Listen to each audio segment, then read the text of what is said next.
Coba deh inget-inget, pernah nggak sih lagi asyik dengerin lagu, tiba-tiba tanpa disadari bulu kuduk langsung berdiri. Rasanya tuh bukan cuma di telinga, tapi kayak ada getaran yang nyebar ke seluruh badan. Nah, beberapa menit ke depan kita bakal kupas tuntas sains di balik sensasi luar biasa itu. Atau mungkin ada getaran di punggung pas bagian crescendo sebuah lagu nyampe puncaknya, atau bulu kuduk yang mendadak berdiri pas dengar harmoni vokal yang, wah, sempurna banget. Kalau jawabanmu iya, tenang, kamu nggak sendirian kok. Nah, sensasi yang rasanya kayak sengatan listrik yang enak ini ternyata punya nama ilmiah, namanya frisson.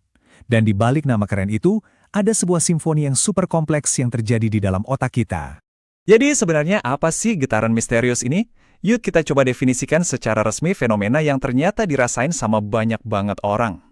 Istilah ilmiahnya adalah frisson, bacanya frisson ya. Ini asalnya dari kata Prancis yang artinya menggigil. Para ahli juga sering nyebutnya getaran estetis, sebuah respon fisik yang nikmat terhadap sesuatu yang indah. Dan musik musik adalah pemicu utamanya. Dan ternyata, ini bukan fenomena yang langka loh, justru umum banget. Berbagai studi memperkirakan antara 50–66% populasi di dunia pernah ngerasain ini. Itu artinya, bisa jadi lebih dari setengah orang yang kamu kenal pernah mengalaminya. Pertanyaannya sekarang, kamu termasuk di dalamnya kan? Oke, sekarang pertanyaannya, kenapa ada orang yang gampang banget merinding karena musik, tapi ada juga yang enggak? Ternyata, jawabannya mungkin terletak pada gimana kabel-kabel di otak kita itu tersambung. Jadi gini, para peneliti nemuin ada perbedaan struktur yang beneran kelihatan. Orang yang sering ngalamin frisson, kita sebut aja chiller, ternyata punya volume serabut materi putih yang lebih tebal. Serabut ini nyambungin bagian otak pendengaran ke pusat emosi.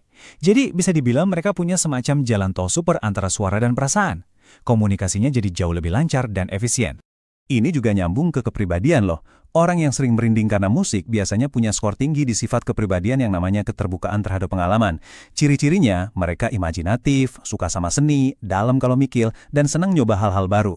Dan yang paling menarik, aspek fantasi, kemampuan buat tenggelam di dunia imajinasi, itu prediktor paling kuat.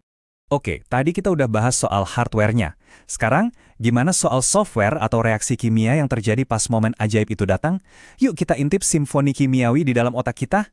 Nah, ini poin yang penting banget. Musik, sesuatu yang sebenarnya abstrak, ternyata bisa ngehack jalur penghargaan paling primitif di otak kita. Jalur yang sama persis kayak yang aktif waktu kita makan makanan enak, jatuh cinta, atau bahkan judi. Ini nunjukin betapa kuatnya pengaruh musik buat manusia. Pengalaman merinding ini tuh kayak drama dua babak yang diperanin sama dopamin, si hormon rasa senang. Babak pertama, antisipasi. Waktu otak kita udah nebak-nebak nih, wah habis ini pasti bagian kerennya, dopamin mulai dilepasin di area bernama nucleus caudatus. Terus, babak kedua, penghargaan.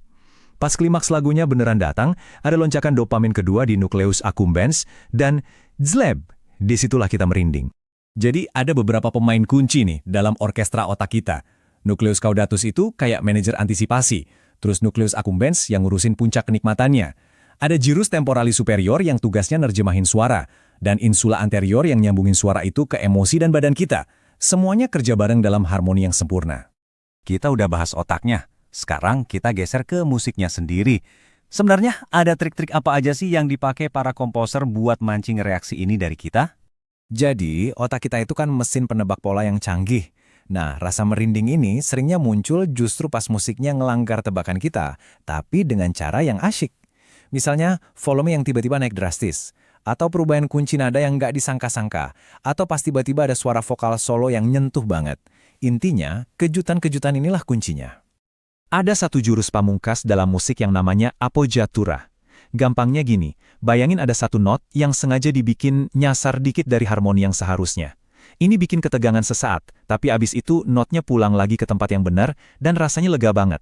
Nah, siklus mikro dari tegang ke lega inilah yang jago banget mancing dopamin dan bikin kita merinding. Terakhir, dan ini mungkin yang paling dalam, mari kita mundur jauh ke belakang. Kenapa ya kita sebagai manusia punya respons fisik kayak gini terhadap seni? Ada beberapa teori evolusi yang super menarik soal ini. Salah satu teori utama datang dari neuroscientist Jack Panksepp. Dia bilang ini adalah hipotesis panggilan perpisahan. Menurut dia, musik yang sedih, apalagi yang ada vokal solo bernada tinggi, itu secara nggak sadar meniru suara tangisan anak hewan yang terpisah dari induknya. Jadi, rasa merinding itu sebenarnya sisa-sisa respons evolusi yang mendorong kita buat bersatu lagi. Ada lagi teori lain, namanya teori alarm palsu. Gini cara kerjanya. Suara yang mengejutkan di musik secara naluriah bikin pusat rasa takut di otak kita aktif sesaat.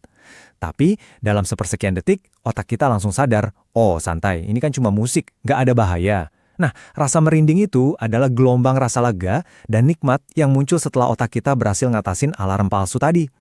Jadi, lain kali kalau kamu ngerasain getaran itu pas dengerin lagu favoritmu, inget deh simfoni luar biasa yang lagi terjadi di dalam dirimu. Campuran antara struktur otak, ledakan kimiawi, ekspektasi yang dipatahkan, dan gema evolusi dari masa lalu. Pertanyaannya sekarang, setelah tahu semua ini, apakah caramu mendengarkan musik bakal tetap sama?